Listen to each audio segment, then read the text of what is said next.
PodCastle, episode 894 for Tuesday the 3rd of June 2025.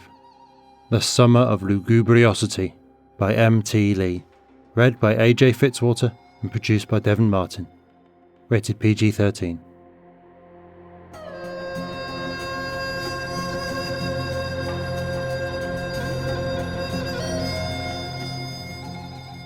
Good morning, good day, good afternoon and good evening.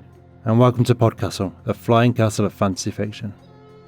I'm your host, Matt Dovey, and it is my absolute privilege to present for your enjoyment The Summer of Lugubriosity by M.T. Lee, narrated by A.J. Fitzwater. Because not only is this story a PodCastle original, it is also the author's debut, which is always a very special sort of occasion, and I am thrilled we get to be a part of it. It is also important that I told you this up front, because you wouldn't believe me otherwise. And I know this because I didn't believe it when I read MT's bio after reading the story. Because it is so assured and so perfectly my jam's a story, and, well, how about I shut up so you get to listen sooner. M.T. Lee was born in Taiwan and raised in New Zealand, and has lived in many different places since. Prone to bouts of vagrancy, he has been a teacher, academic and goat herd, and currently has a day job mostly involving spreadsheets. He is a recent graduate of the 2024 Clarion Writers' Workshop. This is his first published work. A.J. Fitzwater is three goblins in a trench coat from Christchurch, New Zealand. Their books are the World War II Land Girls shapeshifting novella, No Man's Land, and the lesbian capybara pirate collection, The Voyages of Sinrak the Dapper. They've also had a variety of short fiction published in venues of repute. They blue sky and masquerade as a website as A.J. Fitzwater. And now pay attention, for our tale is about to begin, and there's only so much time left before summer is over.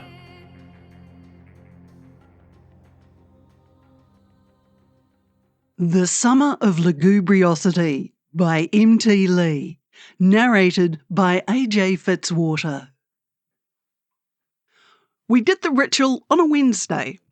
Josh brought the candles, I brought the book, and Deke brought the lamb. We're still not sure where he found it. Reckon it'll work? The beach wind was chilly, and Deke's voice was muffled beneath his coat. Duh, I said, taking out the Necronomicon we'd found at the Hallswell Community Library 3 weeks ago. But actually, I had no idea, because even though the demon goatfish stuff had gone really well, this one was at the end of the book, and written in blood, or maybe crappy red ink. Really, this was all Dad's idea. You boys should do something with your holidays instead of playing on the TV all the time, he'd said. I brought this up the next time we hung out. We boys should do something with our holidays instead of playing on the TV all the time, I told them. This was mostly because they were playing Mortal Kombat 3, which I wasn't really good at, and I got bored watching them. But also because when I thought about the holidays ending, I always felt kind of sad. So I thought it'd be cool to do a big one before we had to go back to school. Anyway, they murmured yeses from their beanbags, so here we were, summoning an ancient sea god from the fathomless abyss. We arranged the stuff. I had to do the virgin blood since I was born in September. Then we drew a crappy pentagram on A3 paper and made the lamb stand in it. It grazed mournfully on seaweed as we started chanting. There were cool words like Omnia and Noctis, like the opening bit from Final Fantasy VIII.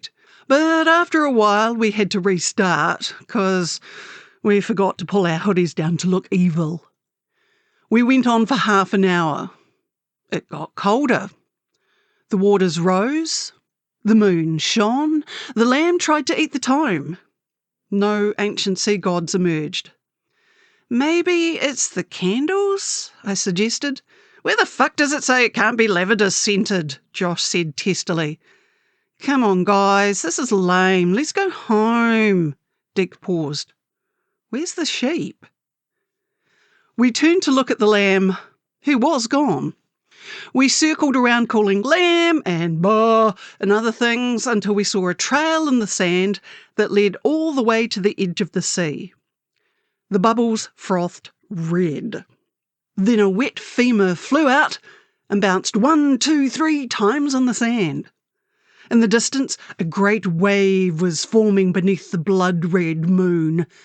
We held our breaths in anticipation. Then we had to start breathing again because the wave was taking a while. Deke was wondering which one we'd get. I reckoned He Who Knows the Fate of Stars would be cool, but Josh wanted The Twilight Pharaoh because he'd recently watched The Mummy. Then Deke said he wanted The Bloated Black Goat of Endless Wailing, which set us up for a killer your mum joke. Then the big wave loomed closer and we had to run up the beach, and when it receded, it left a rugby ball-sized thing squirming in the sand. We leaned closer and poked it with sticks. The thing was squid-like, with several tentacles and a mouth of tiny fangs. Its skin was spotted slimy green, and it gazed at us dickishly with a single red eye. "Grr," it said. We pondered. "Is that Latin?" I asked. "It's French," said Deke confidently. His family had gone to Europe last year. "Bonsoir, quel est?" While they were having a conversation, Josh poked the thing with a stick again, and it bit it in half. I didn't want to say it, but this kind of sucked. It didn't look like any of those cool guys we mentioned. Its name might as well been Maurice. We had wanted something awesome that would destroy the schools so summer break would last forever. And we thought we could sit on its head and make it eat dickheads like Billy Morris. But now we saw that if we sat on its head, we would just squash it, and this made us sad. We huddled. Josh reckoned we could biff it back into the ocean, and this time tomorrow we could be playing Mortal Kombat 3. I was forced to point out that it would probably grow and that it had eaten the lamb, so we could also get it to eat Billy Morris if we learnt French.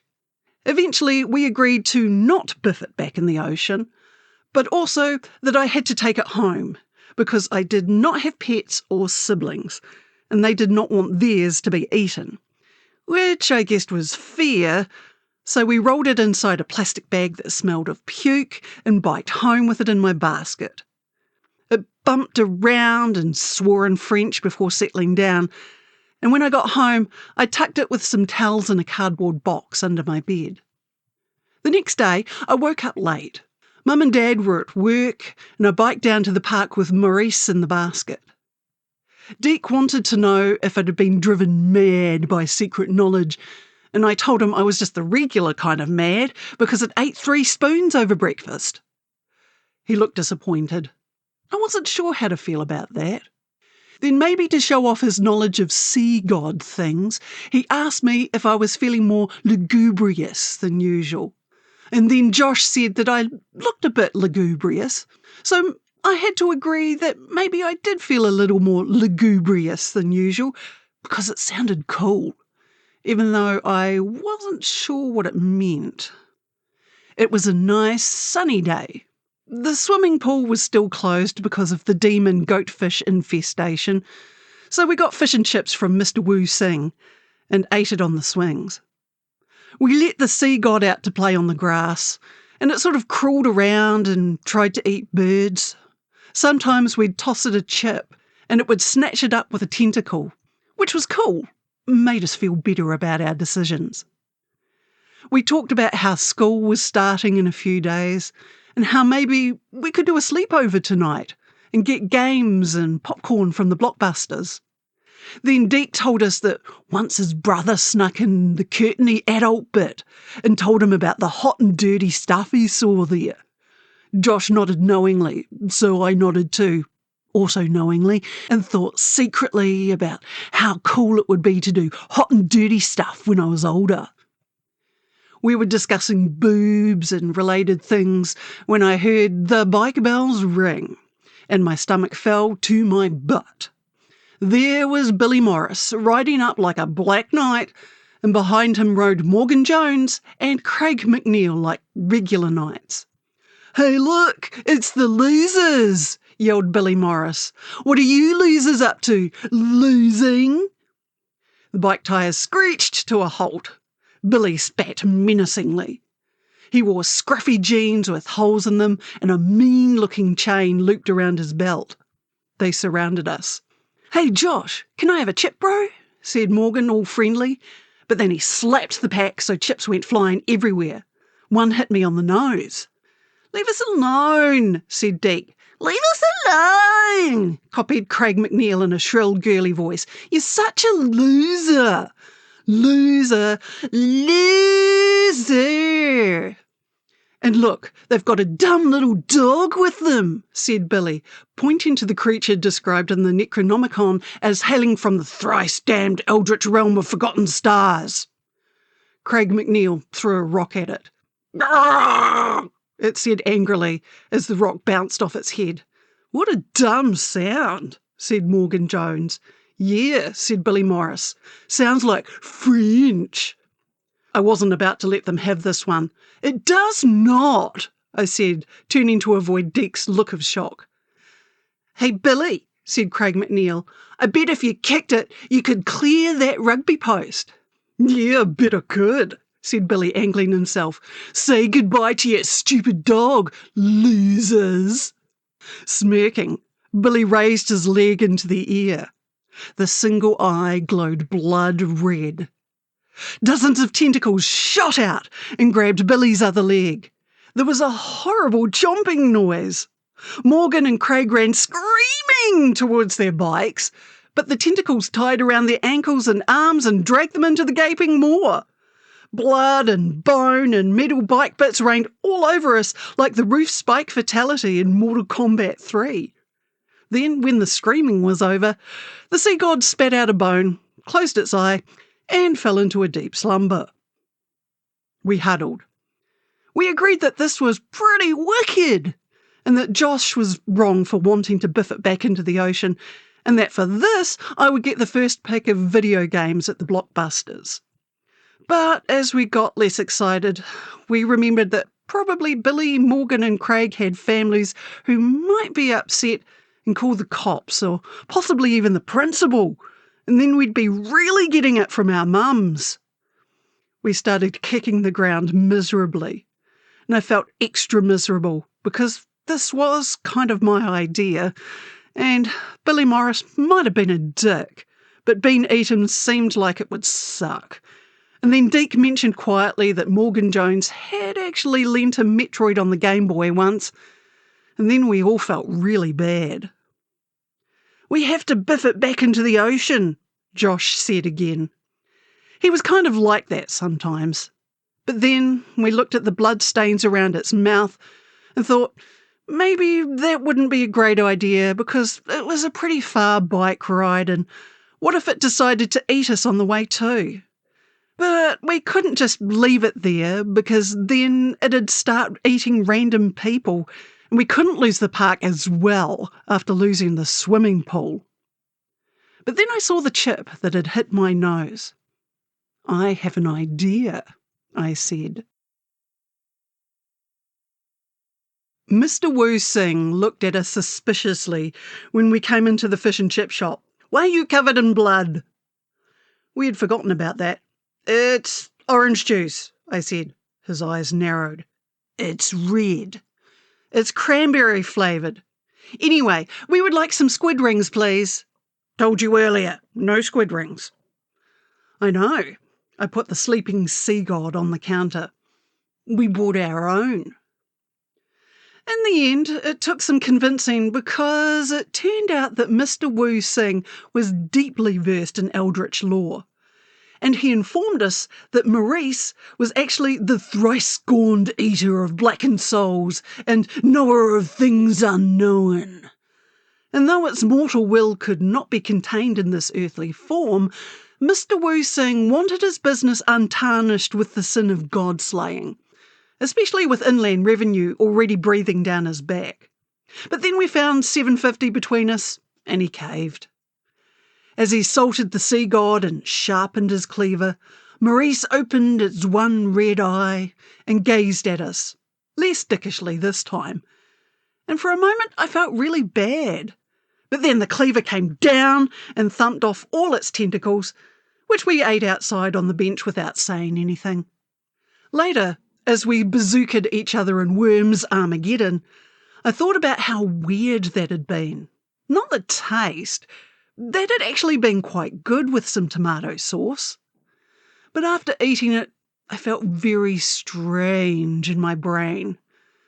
It was like my head had opened up and I suddenly knew all sorts of things about the future and the destinies of the stars, and that lugubrious just means kind of sad.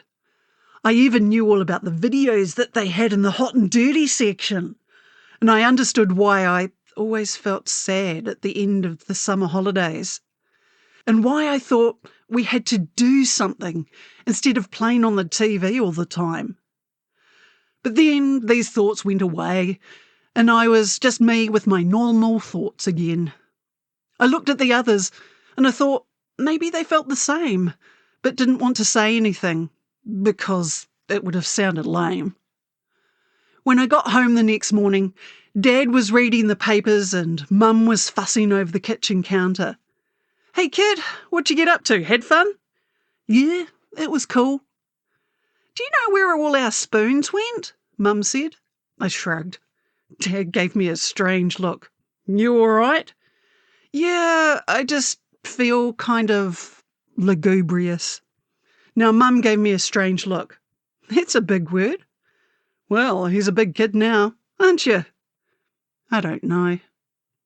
So I went to my room and sat on my bed and thought about all the things I knew before and after eating the sea god squid rings. Then I thought about how this was the last week of summer holidays. Maybe school would be really exciting. Maybe I'd remember some of the things I didn't know.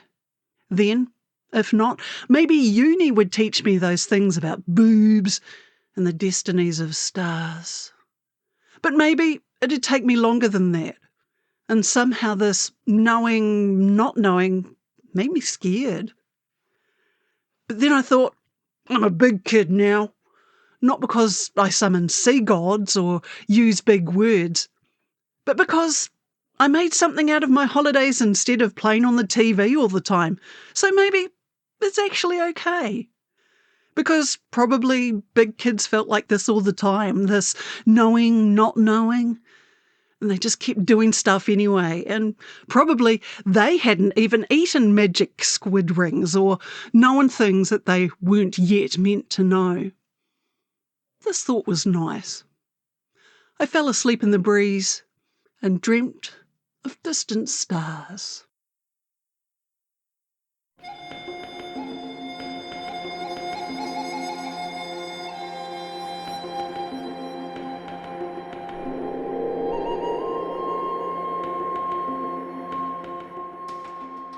And welcome back.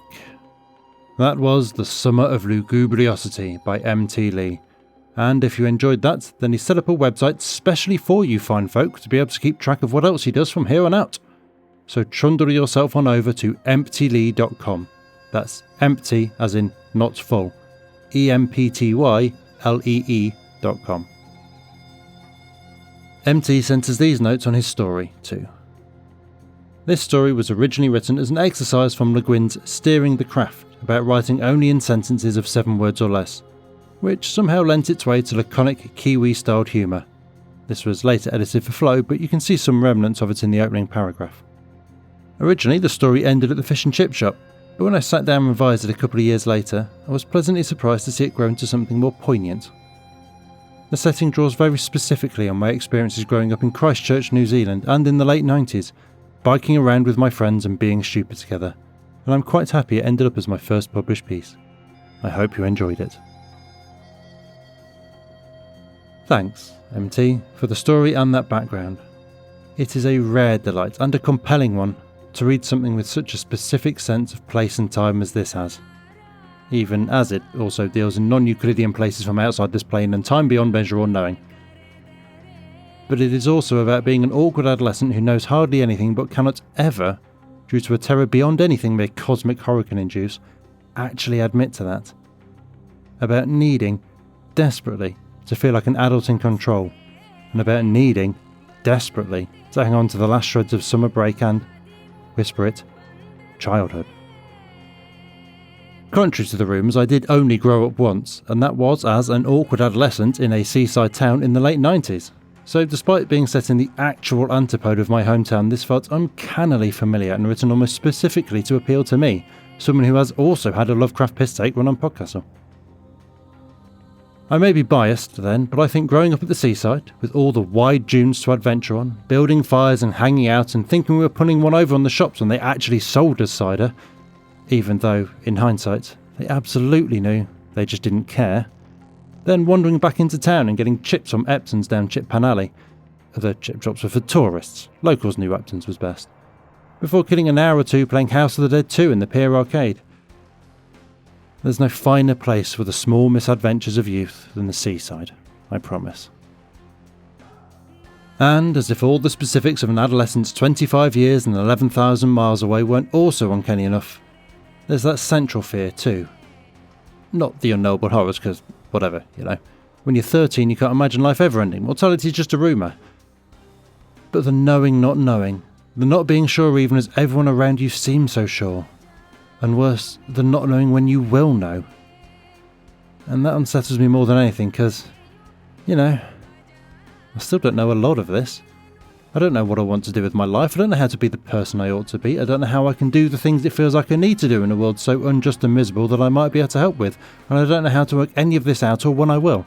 And I turned 40 last year. I'm past halfway. There's less time before me than there is behind, and I still don't know. I don't even know if it's okay that I don't know, because although I can sit here with the benefit of 2 decades hindsight and assert that anyone who ever showed a shred of confidence as a teenager alongside me was either an idiot who really believed their own myth, or were just bluffing all along, faking it till they made it, I don't know that about the other adults alongside me now. I mean, I expect I'll get to 60 and look back and go, God, everyone who looked like they had their shit together in their 40s, even as they tried and failed to deal with kids and elderly parents and their own health issue bingo cards and careers and marriages, and maybe, somewhere in the cracks of all that, the stuff they actually thought they'd do with their life. I'll look back and realise everyone was still bluffing then, and none of us ever know, and that's why we have each other, in the hopes that our gaps and our answers overlap, and that's how we make it through. But right now I'm still in the middle of it, and still knowing not knowing, and all I can do is keep doing stuff anyway. But at least I finally know about boobs. 13-year-old me would be well chuffed to hear that, at least. That was our show for this week. On behalf of everyone at PodCastle, your co-editors Vanini Kamamia and Eleanor R. Wood, assistant editor Caitlin Zavanovich, audio engineers Devin Martin and Eric Valdez, and our many wonderful first readers, Andrew Cahill, Balawan Conte, Craig Jackson, Amalia Harrington, Julia Patt, Kieran Corsini, Tania Barry, Tarvanova, Tierney Bailey, Zeev Witties, and myself, Matt Dovey. Thank you for letting us share another story with you. The legal bit. PodCastle is part of the Escape Artists Foundation, a 501c3 non-profit, and this episode is distributed under the Creative Commons Attribution Non-Commercial No Derivatives 4.0 International License. That means you can share it, and please do, but you cannot sell it and you cannot change it. If you want specifics, check creativecommons.org. Our music is by Shiva in Exile. Everything we do on PodCastle is 100% donor funded, and if you'd like to support what we and the rest of EA do, please join us on our Patreon at patreon.com/EA Podcasts. Prefer another method? There's details for supporting us via Twitch, Amazon Prime, Ko-fi and PayPal on escapeartist.net. We'll be back next Tuesday with another fantastic tale. In the meantime, you might care to check our sister podcasts: Escape Pod for science fiction, Pseudopod for horror, Cast of Wonders for YA speculative fiction, and Cat's Cast for speculative cat stories. If your heart belongs to us though, we'll see you next week. Be safe and be kind.